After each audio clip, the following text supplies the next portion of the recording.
আসসালামু আলাইকুম প্রিয় শিক্ষার্থীরা, আমি এখন আলোচনা করব এইচএসসি 2026-এর হিসাব বিজ্ঞান প্রথম পত্রের সাজেশন নিয়ে। তুমি যদি এই সাজেশনটা ফলো করো, ইনশাল্লাহ তোমার আর কোনো সাজেশন দেখতে হবে না এবং তুমি ইনশাল্লাহ ইনশাল্লাহ ইনশাল্লাহ এ প্লাস পাচ্ছ। ঠিক আছে, তাহলে আমরা শুরু করি। দেখো, আর হ্যাঁ, যারা এই পিডিএফটা চাও তারা ভিডিওটা শেয়ার করে আমাদের ফেসবুক পেজে নক করবা অথবা আমাদের হোয়াটসঅ্যাপ নাম্বারে নক করবা, আমরা পিডিএফটা দিয়ে দিব। ঠিক আছে, এখন দেখো মান বন্টন সম্পর্কে তো তোমরা সবাই জানো। মান বন্টনটা একটু দেখাই দিই। এই তো মোট 100 নাম্বার, এর মধ্যে সিকিউ হলো 70, বহু নির্বাচনী তোমার 30, সৃজনশীল 23-এ পাস করতে হবে আর এমসিকিউ 10 পেতে হবে। টোটাল 33 যদি পাও তাহলে পরীক্ষায় পাস। এখন আসো সৃজনশীল এরিয়াটা আমরা দেখি। বিভাগ ওইখানে দুইটা থাকবে।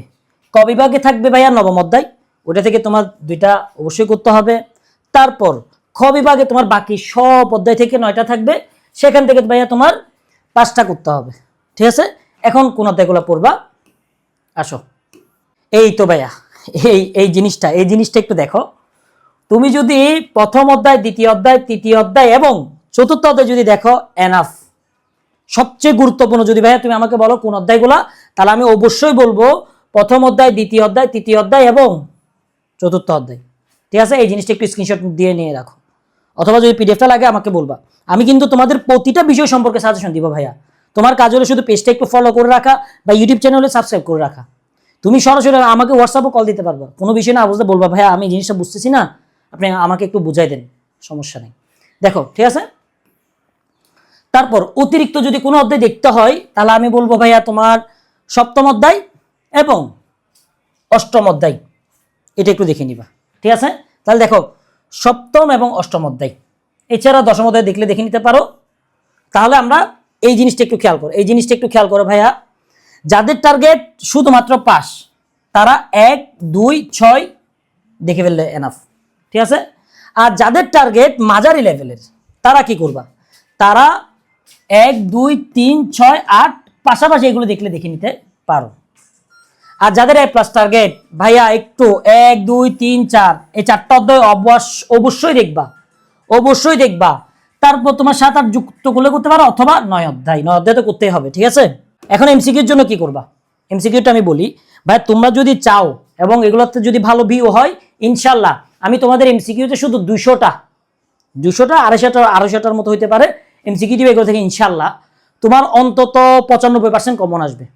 তবে এটা যদি ভালো ভিউ হয় আর কি, কারণ দেখা যাচ্ছে দিন নাই রাত নাই, আমার ফাইনাল ইয়ার, আমারও পরীক্ষা চলতেছে, তো এত কষ্ট করে স্লাইড বানাই, যদি ভিউ না হয় আসলে করতে ইচ্ছা করে না। ঠিক আছে, যদি এটাতে ভালো ভিউ হয় এবং তোমরা যদি চাও তাহলে ইনশাল্লাহ আমি দেখি 200 থেকে 250টা এমসিকিউ এনাফ, ইনশাল্লাহ কমন চলে আসবে। ঠিক আছে, এছাড়া তোমরা এগুলো দেখে নিতে পারো। এই তো অন্তত 5 বছরের বিগত প্রশ্নগুলো দেখে নিবা, বিশেষ করে 24 এবং 25 ভাই, এটা অনেক গুরুত্বপূর্ণ। ঠিক আছে, শেষ।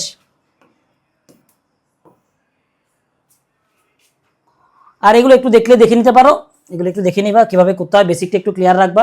ঠিক আছে, আর একটু সেলফ প্র্যাকটিসগুলো করবা। ঠিক আছে, 20টা থেকে 30টা প্রতিটা অধ্যায় থেকে একটু সিকিউগুলো সলভ করার চেষ্টা করবা। যাই হোক, এর পরবর্তীতে তোমরা কোন বিষয় নিয়ে সাজেশন চাও অবশ্যই আমাকে জানাবা। আর কোনো বিষয় সম্পর্কে যদি বিস্তারিত ক্লাস লাগে অথবা যদি তোমার এমসিকিউ শিট লাগে, যে কোনো বিষয়ে ভাইয়া আমাকে বলবা। ঠিক আছে, আর এই পরীক্ষার পর ইনশাল্লাহ আমরা তোমাদের জন্য এডমিশনের একটা ক্লাস শুরু করতেছি, দেখো অনেক ভালো হবে। এই পরীক্ষাটা দাও ইনশাল্লাহ, সিইউ, ডিইউ, আরইউ এই ইউনিভার্সিটিগুলো টার্গেট রাখো, সব দিক দিয়ে ইনশাল্লাহ কোপ মারবা। 2026 ব্যাচ তোমাদের জন্য অনেক শুভকামনা। আসসালামু আলাইকুম।